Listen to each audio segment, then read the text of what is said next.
नहीं वो भी कहीं अरे यार बात है यार वाह आप जैसा गलत बोले आपसे परिचय करो, परिचय लो। आप कहाँ से? मेरा नाम शांतिलाल बिराजी काग रायपुरिया। मैं कागड़ माता के बारे में दो शब्द कहना चाहूँगा। कागड़ माता हमारे परिवार की बेन बेटी है और दीवान साहब ने दो शादियाँ करी। एक का नाम वाघेली था, दूसरी का नाम हीराबाई था। दीवान साहब ने जैसे ही कागड़ माँ से शादी करी, शादी करने के बाद केवल 7 फेरे लिए उन्होंने, और शादी करने के बाद 7 फेरे लिए। 7 फेरे लेने के बाद आई माता का ऐसा हुक्म हुआ जो दीवान साहब को वहाँ से गत में निकलना पड़ा। गत में निकले तो मालवा क्षेत्र में आए। वो मालवा क्षेत्र में घूमते घूमते घूमते घूमते महेश्वर घाट पे गए। उस महेश्वर घाट का नाम पहले चौड़ी मेसर का घाट कहा करता था। अब वो चौड़ी मेसर के घाट पे रुके। वहाँ रुके तो आई माता की सेवा पूजा करने लगे। थोड़ा कुछ चमत्कार भी आसपास पड़ोस के लोगों ने देखा तो लोगों ने अहिल्याबाई को जाके बोला कि कोई नर्मदा तट पे संत कोई आया है, वो कोई ज्ञानी पुरुष है। अब ज्ञानी पुरुष है तो अहिल्याबाई को भी छटपटी लगी। अहिल्याबाई ने सोचा क्यों नहीं अपन उनसे जाके मिले। अहिल्याबाई इंदौर से महेश्वर आए। फिर अहिल्याबाई ने उनसे परिचय करा। बोले कि आप कौन हो? कि मैं तो आई माता का भक्त हूँ, मैं कोई संत नहीं हूँ, कोई महापुरुष भी नहीं हूँ, आई माता की सेवा करता हूँ और आई माता का भगत हूँ। तो तुम्हारी आई माता ऐसी कौन सी शक्ति है जो तुम इतना भक्ति भाव कर रहे हो? तो उन्होंने बोला कि यार आई माता है, अब मैं तो उनकी सेवा में हूँ। तो के वाकई आप उनकी सेवा करते हो तो मैं आप एक परिचय दो। तो क्या परिचय काय का दूँ मैं आपको? तो ये कि नर्मदा में ये पानी है, इसके ऊपर आप घोड़ा उस पार ले जाके इस पार वापस लाओ तो आपको मैं जानूंगा कि आप सच्चे भक्त हो और आई माता आपकी सच्ची है। अब दीवान साहब तो संकोच में पड़ गए। वहाँ संकोच में पड़े तो फिर आई माता को याद करा कि माता श्री मेरी तो परीक्षा ले रहे हैं यहाँ पे। आई माता जी ने फिर पर्चा दिया उनको कि कोई डरने की बात नहीं है, आप घोड़ा बुलाओ अंदर। तो आई माँ की ऐसी कृपा हुई, उन्होंने जैसे ही घोड़ा अंदर कुदाया तो ना तो खुरी पे पानी अड़ा और ना कहीं पे भी नहीं। घोड़ा उस पार गया और वापस इस पार आ गया। अब जैसे ही इस पार आया, अहिल्याबाई उनके पैरों में पड़ गई कि नहीं वाकई आप महापुरुष थे। अब दीवान साहब को चैन नहीं पड़े कि नहीं मेरे को अब इस पृथ्वी पे रहना नहीं। उन्होंने तत्काल अपना देह छोड़ दिया कि यार मैं रहूँगा तो दुनिया मुझे जीने नहीं देगी। अब कि ये तो महापुरुष है यार, पानी पे भी इन्होंने घोड़ा चलाया, ये वो ये सब विचार करके उन्होंने अपना देह त्याग दिया। अब देह त्यागने के बाद उनके साथ में जो भांडूर थे, सिपाही, आज हम बोलते हैं सिपाही, उनके साथ में जो थे, अब उनको पता लगा कि यार दीवान साहब तो देवलोक हो गए यहाँ पे। अब उन्होंने वहाँ से मोलिया लिया। उनका मोलिया जिसको बोलते हैं हम पगड़ी और तलवार, मोलिया लेके वो सीधे बिलाड़ा गए।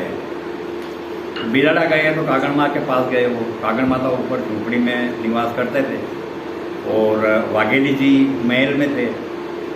अब वहाँ गए वो कागड़ माता के पास कि माता जी के दीवान साहब देवलोक भैया और आपने हथी वेणो।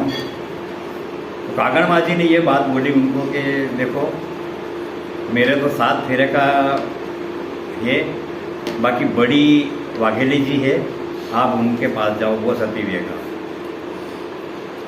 अब भांडूर वहाँ से हल्का रहे, वहाँ से वो वाघेली के बंगले में गए, महल में। वहाँ जा कर के ने उनको अकेली जी को बोला कि आप को सती होना है। दीवान साहब 1.5 लोग हो गए वहाँ सोली मेसर का घाट पे नर्मदा किनारे। तब नहीं मैं सती हती नहीं हूँगा, वे सती वे तो कागड़ माता जी वे, कागड़ माँ वे, मैं नहीं हूँ।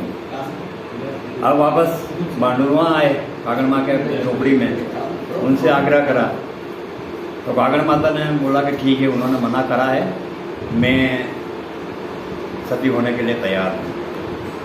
अब पूरे बिलाड़ा में गाजे बाजे से उनका जुलूस निकला, सब निकला। माठमोट का वाघ है वहाँ पे, बिलाड़ा आप गए होंगे, माठमोट के वाघ में ही गए होंगे। वहाँ जाके उन्होंने सती हुए वो। सती होने के पहले उन्होंने क्या करा कि काक परिवार के जितने परिवार के थे, उनके पिताजी, उनके भाई, 4-5 भाई थे, वो पिताजी थे हीरा जी, उनको सबको बुलाया। उनको सबको बुला के जो शादी का सरपाव था, चुंदड़ी, पेटीकोट और बिंदी, हाथ की चूड़ी, कंगन वगैरह जो भी शादी का सामान था, वो सारा सामान, और एक साथ में एक कोकड़ी धागे की, जो रेटियाँ फेर रहे थे उस टाइम, वो धागे की कोकड़ी, ये सब एक कंडिया में भर के ने उनको दे दी कि ये यहाँ बिलाड़ा मत रखना आप, इसको सीधा आप आपके घर ले जाना पियर में, यहाँ मत रखना आप। बोले कि माता जी हम ले जाओ वहाँ पर, हम करा कहीं आनी है। तो बोले कि कुछ भी नहीं करना है आपको, ना पूजा करना है रोज, ना आरती करना है, ना दीपक करना है, कुछ नहीं करना है। आपको केवल साल भर में एक बार, अक्षय तृतीया के बाद छठ आएगा, छठ के दिन आप परिवार के मिलकर रात्रि जोगा दे देना मेरे नाम का, और सुबह महाप्रसादी बनाकर जो भी बनाओ आप, चुल्ली चावल जो भी आपकी श्रद्धा हो, वो दूध निवेद करके ना आप भोजन कर लेना। वो कंडिया लेके ना चले गए, माता जी सती हो गए वहाँ पे। अब खुदा न खास्ता क्या है, कुछ वर्षों बाद अकाल पड़ा, तो हमारे परिवार के लोग छेलावास गांव है, वहाँ से निकले वो, तो साथ में वो कंडिया भी लाए, आए ऐसे छड़ावत रुके। तो छड़ावत आज भी हमारे परिवार के लोग वहाँ पे इकट्ठे होते हैं। हम छठ के दिन पूरा परिवार, 40-45 परिवार है हमारे, सभी 40-45 परिवार इकट्ठे होते हैं, रात भर रज्जोगार देता है, और सुबह महाप्रसादी का भंडारा भी चलता है। फिर हमने धीरे धीरे वहाँ कागड़ माता का एक मंदिर भी बनाया है, भव्य मंदिर भी है, और आज अच्छी सेवा पूजा हम कर रहे हैं। और काक परिवार जहाँ से हमने मंदिर बनाया, वहाँ से हमारी भी कायाकल्प हो गई। फिर हमारे पास सुबह का खाने का इंतजाम करा तो शाम को करा तो सुबह नहीं। ये मेरे देखने की बात है, मेरे प्रत्यक्ष में इसका प्रमाण हो। तो यही है कागड़ माता के बारे में, और वो आज भी प्रमाण है। जो भी भाई, जो भी आप भी कभी जाओ तो वहाँ पे देखना, वो एक धागे का गट्टा पक्का प्रमाण है। आज हमारे भी परिवार में जो भी पहला बच्चा जन्म लेता है, उसका हम उसकी माता जी की वेल बांधते हैं। परिवार में कोई भी पहला बच्चा जन्म लेता है, पर वो धागे का गट्टा बस इतना कितना ही है, आज भी खत्म नहीं हुआ। ये साक्षात प्रमाण है। उनकी चंदड़ी है, हाथ का कंगन है, उनकी पैर की मोजरियाँ हैं, और भी शादी का सामान जो भी है पूरा हमने पहले कंडे में था वो, अब उसका एक शोकेस बना दिया कांच का बढ़िया, मंदिर में। कांगड़ माता जी और हरिदास जी, हमारे धर्मगुरु हरिदास जी, जो कि बहुत प्रसिद्धि पाई, बोलते हैं कि पानी पर चाल्या हरिदास जी पानी पर चारा, अचरज करो अहिल्याबाई। तो ऐसे हमारे हरिदास जी, जो कि हमारे धर्मगुरु, और कांगड़ माता के बारे में जितनी भी जानकारी थी, हमारे बा साहब और समाज सेवी, और कौन से पद पे, ओंकारेश्वर ट्रस्ट के उपाध्यक्ष,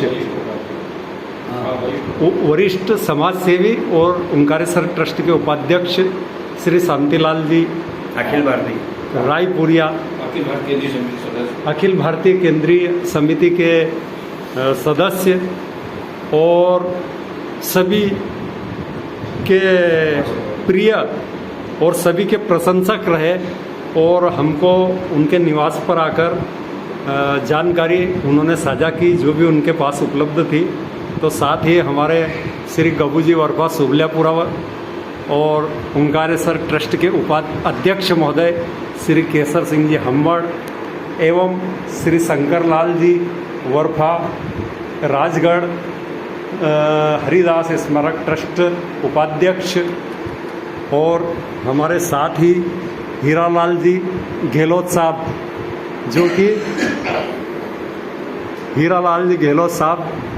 जो कि समाज सेवी ओंकारेश्वर ट्रस्ट को अपना बहुत ही अनमोल समय देते हैं और ओंकारेश्वर ट्रस्ट के मैनेजर साहब श्री जितेंद्र जी चोयल और आपके सुपुत्र रमन सिंह जी काग और मैं महेंद्र परिहार आपको बहुत बहुत धन्यवाद देता हूँ। धन्यवाद।